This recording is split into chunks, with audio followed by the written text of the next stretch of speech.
নমস্কার বন্ধুরা, আর কুকিং চ্যানেলে আপনাদের সবাইকে স্বাগত। আজ নিয়ে হাজির হয়ে গেলাম এই তপ্ত গরমের সবজি দিয়ে জল বড়া ঝোল রেসিপি, যেটা খুবই কম তেল মশলায় আর খেতেও কিন্তু অসাধারণ হয়। তো চলুন শুরু করা যাক। আমি এখানে কিছুটা কুমড়োর ডাঁটা কেটে ধুয়ে নিয়েছি, আর নিয়েছি এখানে একটা পটল কেটে নিয়েছি, একটা বেগুন কেটে নিয়েছি ঝিঙে, আর নিয়েছি একটা কাঁচকলা। সব আমি কেটে ধুয়ে নিয়েছি আলু, লাল আলু, আর নিয়েছি এখানে চেরা কাঁচা লঙ্কা আর 1 ইঞ্চি আদা কুচি। এবার উনুনে কড়াই বসিয়ে আমি জল দিয়ে দেব, কারণ আমি সবজিগুলো আগে সেদ্ধ করে নেব, তাই জলটা পরিমাণ মতনই দিতে হবে। আদা কুচিটা দিয়ে দিলাম, কাঁচা লঙ্কাটাও দিয়ে দিলাম। এবার দিয়ে দেবো সবজিগুলো একে একে। আমি প্রথমে দিলাম আলু, তারপর লাল আলু, ঝিঙে, এবার দেব পটল, দিয়ে দিচ্ছি কাঁচকলা, আর দেব বেগুন, এবার দেব কুমড়োর ডাঁটা, দিয়ে দিলাম পরিমাণ মতো হলুদ, স্বাদ মতো লবণ। লবণটা কিন্তু আমি একবারেই দিয়ে দিলাম।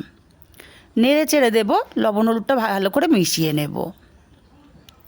লবণ হলুদটা ভালো করে মিশিয়ে আমি ঢাকা দিয়ে সবজিটা রান্না করব 10 মিনিট। সবজিটা সেদ্ধ হতে থাক, ততক্ষণে আমি ডালটা বেটে নেব। আমি আগে থেকে মটর ডাল ভিজিয়ে রেখেছিলাম, মিক্সচার জারে ডালটা দিয়ে দিচ্ছি। ডালটা দিয়ে এখানটায় দিয়ে দেবো 3টে কাঁচা লঙ্কা। আমি ডালটা দানা দানা করে পেস্ট করব, খুব মিহি পেস্ট আমি করব না। দেখুন ডালটা পেস্ট করে নিয়েছি, দেখেই বুঝতে পাচ্ছেন।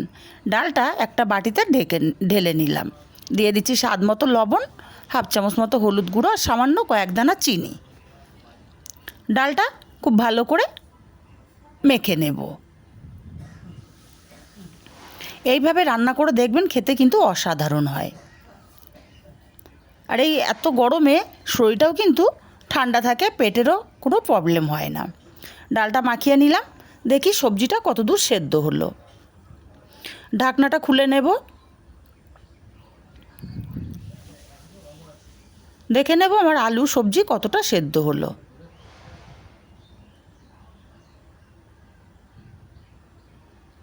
আলুটা কিন্তু আমার পারফেক্টভাবে সেদ্ধ হয়ে গেছে।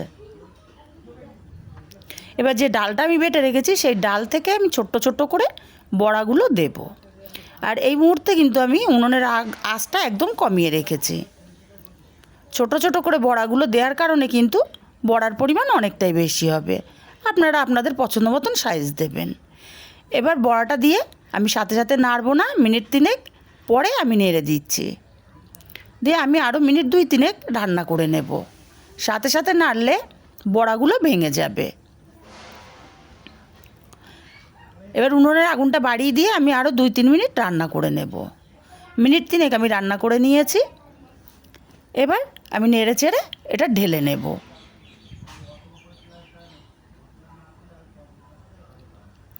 তরকারিটা ঢেলে নিয়ে কড়াই পরিষ্কার করে উনুনে বসিয়ে দিলাম। দিয়ে দিচ্ছি এখানে 2 চামচ মতো তেল, আর দেব 2টো শুকনো লঙ্কা আমি ফাটিয়ে দিয়েছি, আর 1/2 চামচ পাঁচফোড়ন। ফোড়নটা কয়েক সেকেন্ড ভেজে নেব, একটা মিষ্টি গন্ধ বেরোনো পর্যন্ত। আপনারা চাইলে এখানে হিংও ফোড়ন দিতে পারেন। এবার তরকারিটা আমি দিয়ে দেব।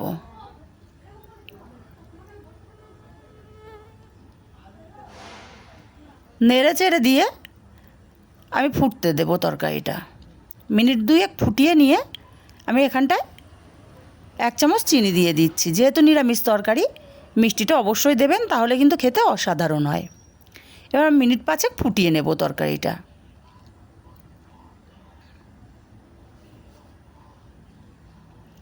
তরকারিটা আমি 5 মিনিট ফুটিয়ে নিয়েছি, আর আমার বড়াগুলো কিন্তু ওইভাবে আস্ত আছে, একটা বড়া কিন্তু ভাঙেনি।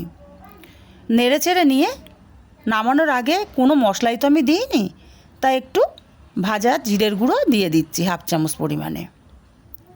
আর নেড়ে চেড়ে মিশিয়ে নিলেই তৈরি দারুণ স্বাদের এই গরমে তৃপ্তিদায়ক গরমের সবজি দিয়ে জল বড়ার ঝোল।